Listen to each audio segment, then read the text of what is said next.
Le 26 minutes sport. Score, Résultats, analyse, interview, Afrique, monde. l'information au centre de l'événement. Un rendez-vous hebdomadaire. Pour développer l'actualité sportive africaine. 26 minutes sport. 26 minutes sport. Le sport dans tous ses états. Sur Ifriqiya FM. Sur Ifriqiya FM.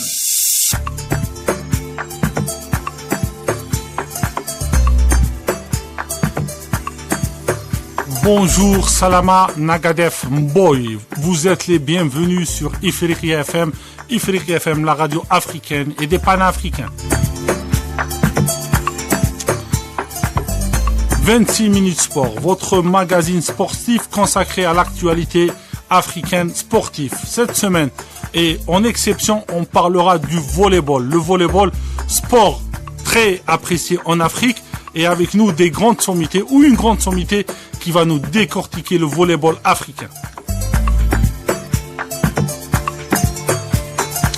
Le volleyball, discipline pratiquée en Afrique officiellement depuis 1936, surtout dans les pays de Nord-Afrique.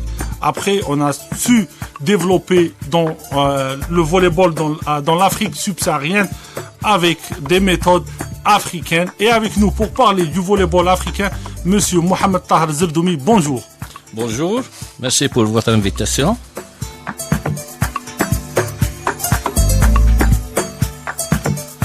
En 1960, le volleyball, après l'indépendance de plusieurs pays africains, on a eu les Jeux africains de Madagascar où le volleyball a été introduit officiellement pour la première fois.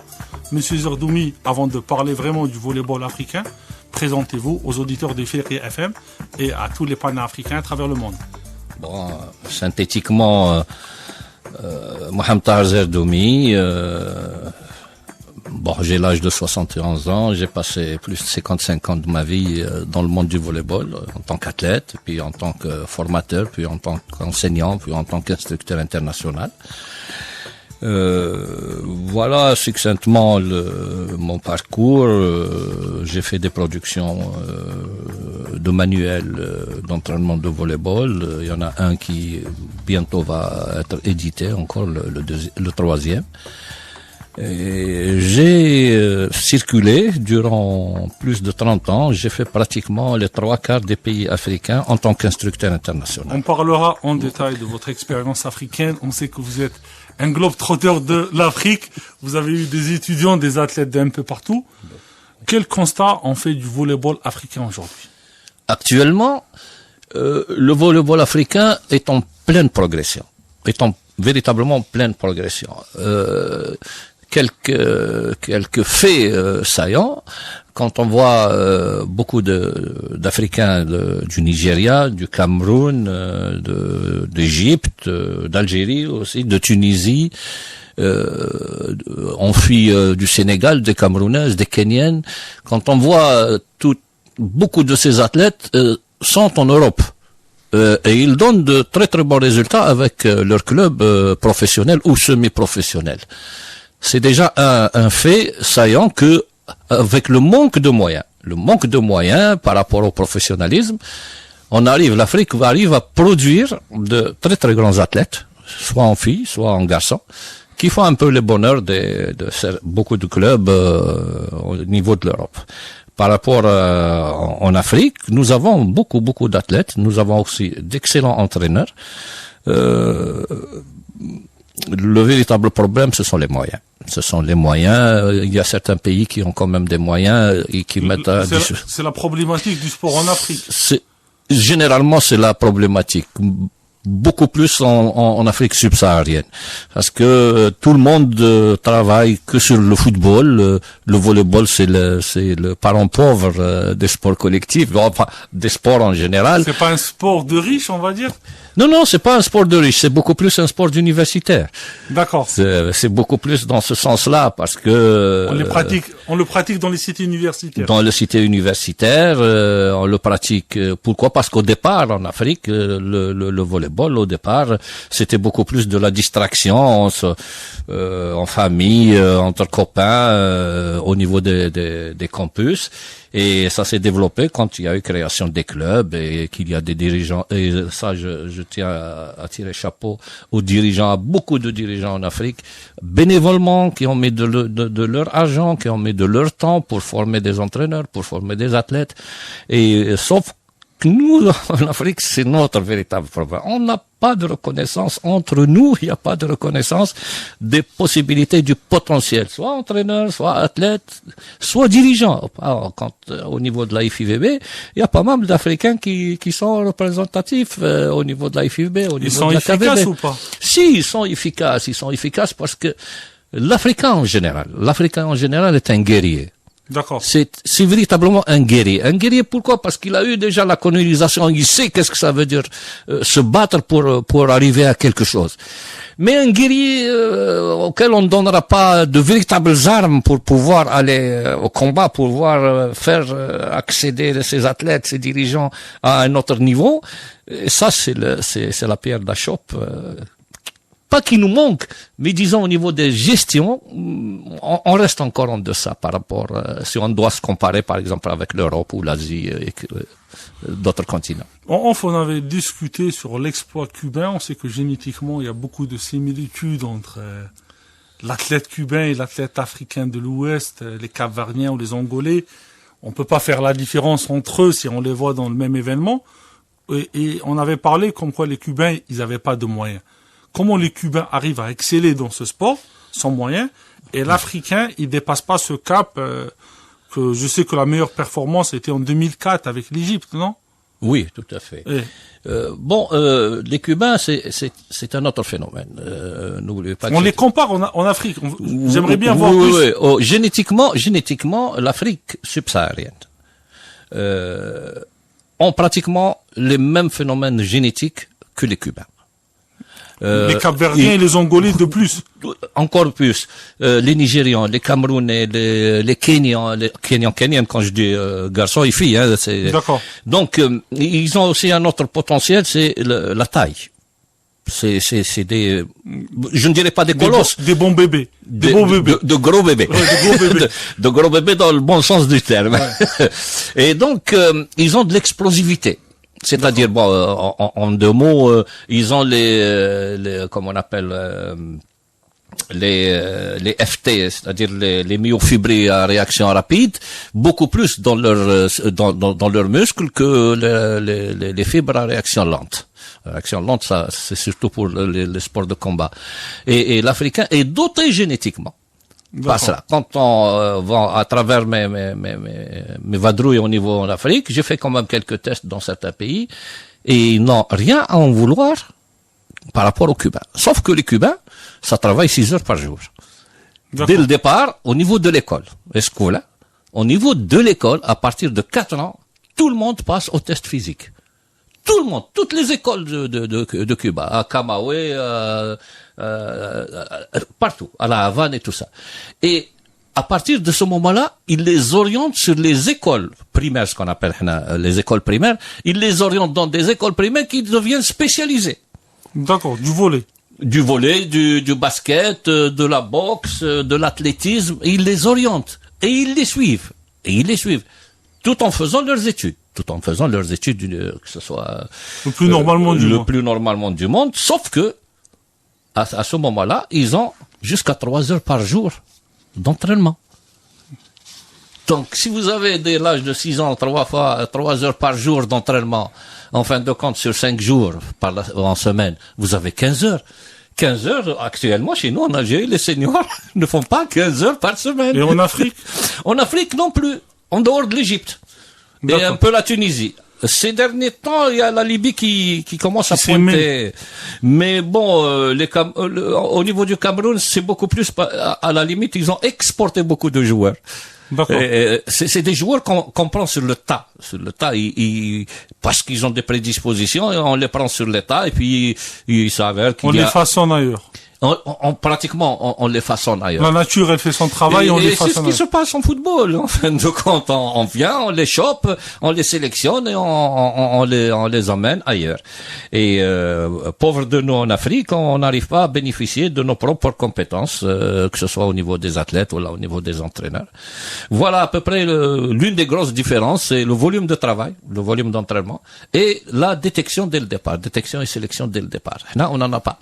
En Afrique, la Tunisie a essayé une fois, l'Algérie a essayé encore, le Kenya a fait ces dernières années. Sur les femmes. Sur les femmes, beaucoup plus. Ouais, d'accord. Ils ont essayé de faire quelque chose et Le Nigeria, ça donne beaucoup de résultats. Et le Nigeria? Parce que, d'après ce que j'ai vu, c'est que le Kenya, l'Égypte, la Tunisie, le Nigeria, c'est les ténors africains au niveau féminin.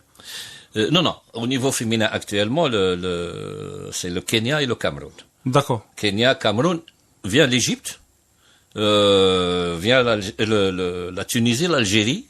À un moment donné, il y avait le Sénégal aussi qui a pointé, et après toutes les filles du Sénégal elles sont parties en Europe, et puis il y a plus de formation qui a suivi. Voilà, grosso modo. C'est-à-dire, à la limite, c'est resté toujours en Afrique du Nord. Parce qu'ils sont beaucoup plus proches de l'Europe. Historiquement, le volley en Afrique, il a débuté en Afrique du Nord en 1936.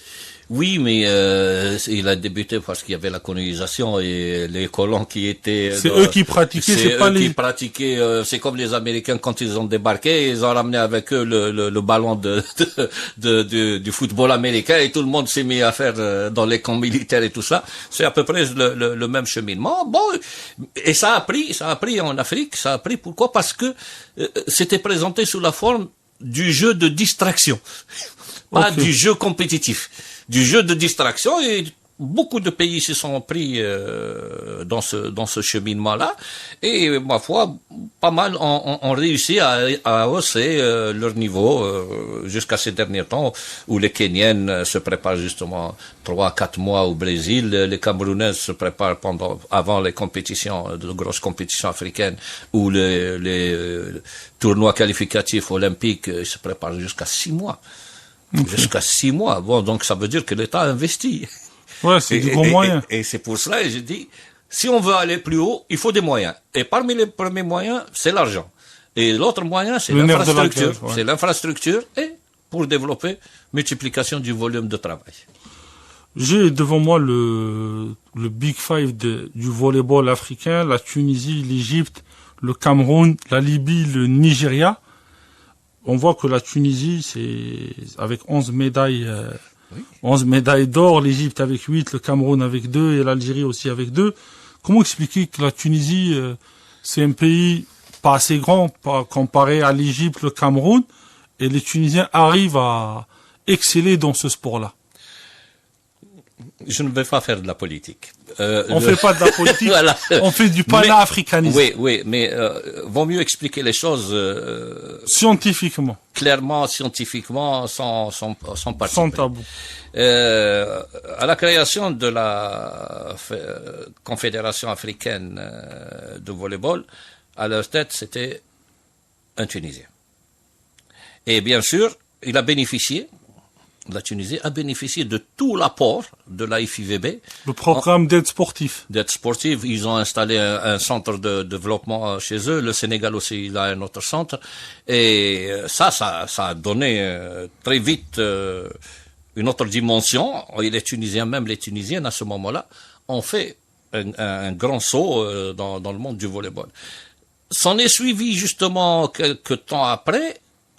Pour l'Égypte, c'était aussi qui est devenu le président de la Confédération africaine, et pratiquement tous les moyens qui sont les stages, les formations des entraîneurs sur le plan international. Ça sera plus accessible où on a l'accès. Voilà, c'est ça. Et donc, bon, pourtant c'est une confédération africaine. Normalement, ça doit couvrir l'Afrique. Tout le monde, ouais, pas, bon, comme on dit, peut-être. Une baguette en plus pour son propre pays, mais bon. Mais des fois, on peut pas donner de l'aide à un pays où ça pratique pas du volley. Peut-être que le fait que certains pays, ils ont cette tradition de volleyball, la fédération internationale, elle penche à donner plus d'aide aux pays où il y a de la pratique. Non, la Fédération internationale donne de l'aide à tout le monde. D'accord. Non, à tout le monde. Mais à travers leur confédération. D'accord. Vous voyez maintenant la subtilité. Ouais. Elle va pas s'adresser, la Fédération internationale, elle va pas s'adresser directement au niveau de chaque pays. Okay. Sur les 223 pays que compte ce monde, ils vont s'adresser par exemple, par confédération interposée. Okay. Et quand ils mettent les moyens, ils donnent tout ça pour la confédération, parce que la confédération présente le projet, on va faire, et la FIVB répond positivement généralement et leur donne les moyens, construction de terrain, les moyens en matériel, les stages de formation des entraîneurs, des stages à l'étranger de leurs équipes nationales et tout cela. Et bien sûr, la plus grosse part, c'est le président de la KVB, s'il est comme le Tunisien qui a penché sur son pays beaucoup plus, alors que l'histoire retient que Madagascar était à un certain niveau. Une bonne nation de volleyball. Une bonne nation de volleyball, bien sûr. Maurice aussi, à un moment donné. Mais bon, ils n'ont pas trouvé d'écho par rapport à la Confédération. Et la Fédération internationale de volleyball s'en est rendu compte. Elle s'en est rendu compte et maintenant, par des truchements différents, ils ont commencé par ouvrir directement avec les pays des canaux de communication. Des canaux de communication et surtout pour la formation des entraîneurs et tout cela, ils communiquent directement avec les pays, tous les pays qu'elle a sous sa coupe. Et ça, c'est ça qui nous a fait qu'on est resté un peu à la traîne. Mais je pense que nos dirigeants, beaucoup de dirigeants de beaucoup de pays africains, se sont rendus compte qu'il fallait mettre des moyens, parce que la véritable pâte, la matière première, on a une matière première explosive. On a une super matière première. Pas seulement en volley, en basket, en on sait. L'Afrique, c'est en athlétisme. C'est une terre de talent. Tout. Mais voilà, les moyens n'arrivent pas pour qu'on exploite justement ce potentiel extraordinaire. Et quand les moyens arrivent, ils sont pas toujours distribués à bon escient pour pouvoir faire de la progression. La problématique sportive. C'est ça. Monsieur Zerdoumi, vous êtes expert et formateur. Vous avez formé des entraîneurs et des techniciens un peu partout en Afrique, soit par rapport à votre métier de chercheur universitaire, soit par rapport à votre métier d'entraîneur. Est-ce que vous pouvez nous raconter cela et quelles sont les anecdotes par pays, on va dire, qui vous a marqué? Quelque chose qui m'a marqué, c'était la première chose qui m'a marqué. Vous avez fait combien de pays africains? À peu près 23 ou 24. C'est assez. Ouais, Burundi, Rwanda, Djibouti, Maurice, Afrique du Sud, un globe-trotteur africain. Gabon. Non, il y a. Vous êtes un vrai panafricain. Donc, pour revenir à ce que vous venez de dire, c'est le Rwanda où j'ai été très marqué. Parce que juste après avoir fait le stage de formation de premier degré, j'ai été envoyé par la FIVB. Juste à ma sortie, l'avion qui devait me ramener sur Paris et après Paris-Alger, 2 jours après, ça a éclaté au niveau de la guerre civile. Et j'ai eu écho que tout le groupe que j'avais, il n'y en avait qu'un seul qui a échappé à la mort. Ça véritablement, ça m'a marqué. Former des entraîneurs pour un pays, d'ailleurs on l'appelle le pays aux 1000 collines, c'est quelque chose d'extraordinaire. L'Afrique est une terre extraordinaire, pas seulement au potentiel, en richesse, je ne sais pas moi, vous allez n'importe où en Afrique, les forêts, les lacs, il y a tout ce qu'il faut. Il y a tout ce qu'il faut. Maintenant, à nous de nous faire confiance entre nous pour arriver. Bon, il y a ça le Rwanda.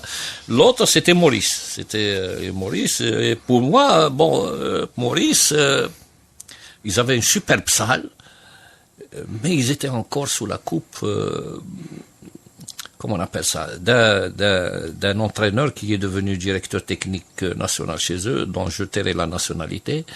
Et, en fin de compte, c'était un dictateur. il se comportait en tant que dictateur. Et quand j'ai fait le stage là-bas, les entraîneurs, même le président du comité olympique, le président de la fédération avec l'expert, ils avaient un expert à ce moment-là, monsieur Apadou, ils se sont dit, mais bon sang, on a tout en Afrique. Et voilà. Je leur ai dit, écoutez, ouvrez-vous, essayez de faire bouger les choses, parce que le comité international olympique aussi, il livre des aides aux pays à travers le comité olympique national pour développer. Il faut demander, il faut pas avoir la solidarité honte. olympique, on peut Voilà, demander. il faut pas avoir honte de demander. Vous demandez, c'est un droit. dit, $100 000, si on vous donne $1,000, c'est bon, c'est toujours bon à prendre. C'est ça. Le troisième, bon, pour ne pas trop m'étaler, le troisième, c'est au Niger. Au Niger, les Chinois ont construit un stade de football extraordinaire. Et les étudiants que j'avais, les stagiaires que j'avais, ils dormaient sous les tribunes de ce stade. D'accord. Il n'y avait pas de terrain. C'était seulement de la terre, et on a planté des poteaux et tout cela. Bon, ça remonte à loin. Ouais, poteaux et filets. Et pourtant, le Niger, après, a commencé à bouger. C'est pas à travers moi qu'ils ont commencé à bouger. Ouais. Parce qu'ils ont commencé à demander de l'aide de la KVB et tout ça et tout ça. Et après, beaucoup, et ça, excusez, que les auditeurs m'excusent, beaucoup de conflits se déroulent au niveau des fédérations. Et souvent, vous trouvez deux têtes à la fédération. Deux fédérations en une fédération. C'est pas le conflit habituel qu'on voit en Afrique, ministère, fédération. Non. C'est généralement, pourquoi? Parce que, comme on dit en arabe chez nous, l'araïchia, quand le président, il est de cette, système tribal tribal, et donc, il faudrait que l'autre se mette en, et ça, c'est, le Cameroun, dernièrement, ils ont organisé le championnat d'Afrique des nations féminines. Il y avait deux têtes, il y avait deux présidents de le Cameroun. Et la fédération internationale, elle intervient pas? Si, la fédération internationale, elle intervient sans faire de scandale. Elle intervient en reconnaissance de celui qui a été élu comme président. Mais sauf que celui qui a été élu, il n'est pas dans les bonnes grâces de la majorité des clubs et tout ça. Ils vont vouloir le faire capoter. Il a tenu bon. Et puis il y avait quelqu'un d'autre qui s'est mis dedans. Et la Confédération africaine dirigée par Madame Bouchra Hadjij, la marocaine, qui leur dit vous avez le championnat d'Afrique. Je veux qu'il se fasse, parce qu'ils allaient l'annuler ou ils allaient le reporter. Et ce sont des petits problèmes internes comme ça qui dérangent et qui freinent généralement la progression de certaines disciplines. Monsieur Zerdoumi, vous avez visité aussi d'autres pays. On a parlé du Tchad aussi qui évolue bien. Le Tchad, l'exemple du Tchad, parce qu'on a beaucoup d'auditeurs à Niamey. Si vous nous parlez du Tchad ou du Mali, comment se développe le volley dans ces pays-là? Le Tchad a eu la chance de sa vie d'avoir des dirigeants bénévoles qui se sont mis à remettre le volleyball sur pied. D'accord. Et ils donnent de leur propre argent. Je ne me fais pas le supporter de l'un ou de l'autre. Ouais. Ils donnent de leur propre argent. Vous dites la vérité, ce que vous avez vu en tant qu'expert. Pourquoi? Parce qu'il y a un potentiel extraordinaire. Et eux, les Tchadiens, ils ont justement cette génétique d'explosivité au niveau de leurs athlètes. D'accord. Extraordinaire. Le Mali, c'est la même chose. Sauf que le Mali, il a une autre, en plus, il a une autre caractéristique, c'est la morphologie. On salue nos auditeurs à Bamako, à Tombouctou. Ils sont de grande taille. Mais les Maliens, voilà, leur problème, c'est qu'ils se dirigent généralement tout le temps sur le basket. Basket et le foot. Voilà. Et dernièrement, le basket, les moins de 19 ans, ils sont champions du monde. D'accord. En U19. Et là, vous voyez que la politique, là, maintenant, sportive chez eux et tout cela, ils ont vu que, au niveau morphologique, ils avaient des prédispositions terribles. Ils ont mis le cap sur une discipline bien déterminée, qui est le basket, sans laisser les autres disciplines. Parce que le Mali, on l'a vu au dernier championnat d'Afrique, des nations, qui s'est déroulé en Égypte, elle arrive. Cette équipe arrive. Dans 2 ans, si Dieu nous garde en vie, on en reparlera de cette équipe du Mali. Ils ont terminé 15e du dernier championnat d'Afrique. Ce n'est pas mauvais de terminer 15e. D'accord. Il faut participer pour savoir où on est leur propre niveau et qu'est-ce qu'il y a comme écart avec les 3 premiers, par exemple. Et mettre une politique de développement pour arriver à ce niveau. C'est possible. Pourquoi? Parce qu'ils ont la matière première. Et la matière première, c'est leurs athlètes. C'est le plus important. C'est le plus important parce que le volleyball peut se jouer quand même. Comme dans. C'est pas difficile d'accès à la pratique, selon vous? Non, parce que c'est le jeu le plus simple en fin de compte. C'est le jeu. Il est contraignant parce qu'on n'agrippe pas le ballon. On n'agrippe pas le ballon. Et un ballon spécifique aussi. Pas obligatoirement. Vous savez, moi j'ai entraîné les jeunes catégories minimes. Je les ai entraînés avec les ballons qu'on achetait au Monoprix à 50 dinars. Hein. Des ballons en plastique. Non. Il n'y a que celui qui ne fait rien qui se trompe jamais. Hein. Ouais, bien sûr. Là, quand on veut faire, pourquoi? Parce que les petits, ils viennent pour jouer. Les petits qu'on va sélectionner, ils viennent pour jouer, ils viennent pas pour s'entraîner et se développer. Mais au fur et à mesure, si on fait une grande masse de ce petit-là qui viennent pour jouer, on va trouver des bons athlètes, on va trouver des bons talents qu'on va pouvoir gérer et faire monter et accéder à un plus haut niveau. Et donc, je ne cesserai de le répéter, d'ailleurs, dans toutes mes interventions, que ce soit au niveau de la FIVB ou au niveau de mon job de formateur au niveau de l'école supérieure d'Alger, je ne cesse de répéter que l'Afrique doit s'occuper d'elle-même. Elle doit compter sur elle-même. Parce que nous avons beaucoup d'entraîneurs de grande qualité. Partout en Afrique. Pratiquement partout en Afrique. Sauf qu'on ne leur fait pas confiance. On préfère ramener quelqu'un d'ailleurs, mais quand vous ramenez quelqu'un d'ailleurs, vous le payez en devise forte. Mais on voit que l'entraîneur africain travaille en Asie, il travaille pas chez lui en Afrique. Oui, parce qu'il a envie d'avancer, puis on le freine, on le laisse pas et tout cela. Bon, il va s'expatrier. Et donc, il ramène de bons résultats. Exactement. En Ligue professionnelle 2 en France, sur les 14, si je me trompe pas, sur les 14 clubs, il y a 9 entraîneurs assistants, deuxième entraîneur, qui sont de l'Afrique. L'Afrique. C'est vous dire. C'est l'avenir du sport. Monsieur Zerdoumi le clarifie pour nous. Je vous laisse le mot de la fin pour vous. On arrive à la fin de notre émission. C'était un plaisir de vous recevoir. Tout ce que je pourrais dire, je suis africain. Tout ce que je pourrais dire à mes chers auditeurs, compatriotes africains, comptez sur vous-même. Travaillez, faites des fautes, faites des erreurs. Ce n'est qu'avec ça qu'on peut avancer. N'hésitez pas. Demandez, questionnez. Maintenant, avec Internet, vous pouvez avoir de la documentation extraordinaire. Allez-y, battez-vous. Mais vous êtes disponible sur les réseaux sociaux pour tous les Africains. C'est un appel qu'on lance. Oui, il y a aucun souci. On avait à l'Institut, quand même une cinquantaine d'Africains, dont des Maliens. Moi, quand j'ai fait mes études supérieures en sport, il y avait des Togolais, des Congolais, des Tunisiens, des Marocains, Le potentiel africain existe. Il faut aller de l'avant. Il faut pas hésiter.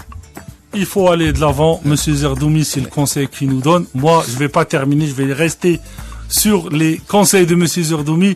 Je vous dis à la semaine prochaine sur un autre numéro de 26 minutes sport.